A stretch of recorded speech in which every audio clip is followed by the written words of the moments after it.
16व्या शतकातील मुघल कालखंडात सर्वात जास्त राज्य करणारा शासक म्हणून औरंगजेबाची ओळख होती. परंतु औरंगजेब प्रचंड धूर्त, क्रूर आणि संवेदनाशून्य होता. लाखोची फौज, मुबलक खजिना, लाखोचे सैन्य आणि हिंदुस्थानातील सर्वात मोठा साम्राज्य असताना देखील आयुष्याच्या अखेरच्या क्षणी औरंगजेब पश्चातापाच्या आगीत जळत होता.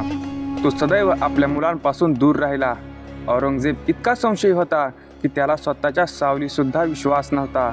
स्वराज्य जिंकण्यासाठी 27 वर्ष प्रयत्न करूनही आणि छत्रपती संभाजीराजांना हाल करून ठार मारूनही स्वराज्य जिंकण्यात अपयशी ठरलेला औरंगजेब मरताना देखील एकदा शंभूराजांची आठवण काढून गेला. शंभूराजांविषयी औरंगजेब मरताना म्हणाला होता, हम मोहम्मद औरंगजेब, मुगल सल्तनत के शहंशाह, हमारे सामने खड़ी है समंदर सी सेना, हमारी ताकत हमारा गुरूर, लेकिन फिर भी हम मराठे के किले तो क्या, स्वराज्य का एक टुकड़ा तक नहीं जीत पाए. यकीनन हम हारे तो नहीं लेकिन जीते भी नहीं, और उसकी वजह है संभा, शिवा का बच्चा संभा.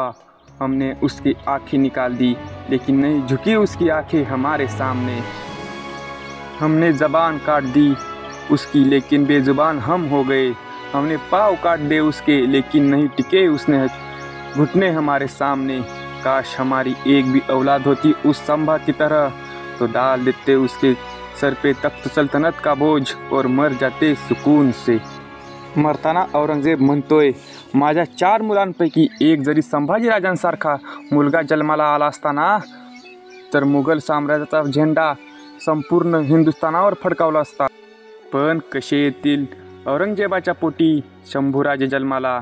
शंभूराजे जन्माला येतील फक्त शिवछत्रपतींच्या कुशीत, सह्याद्रीच्या मुशीत, स्वराज्याच्या कणाकणात, प्रत्येक मावळ्याच्या मनामनात, गडकिल्लीच्या बुरुजावर, डौलानं फडकणाऱ्या भगव्या झेंड्यावर, किल्ले पुरंदरच्या मुशीत आणि राणी सईबाईंच्या कुशीत.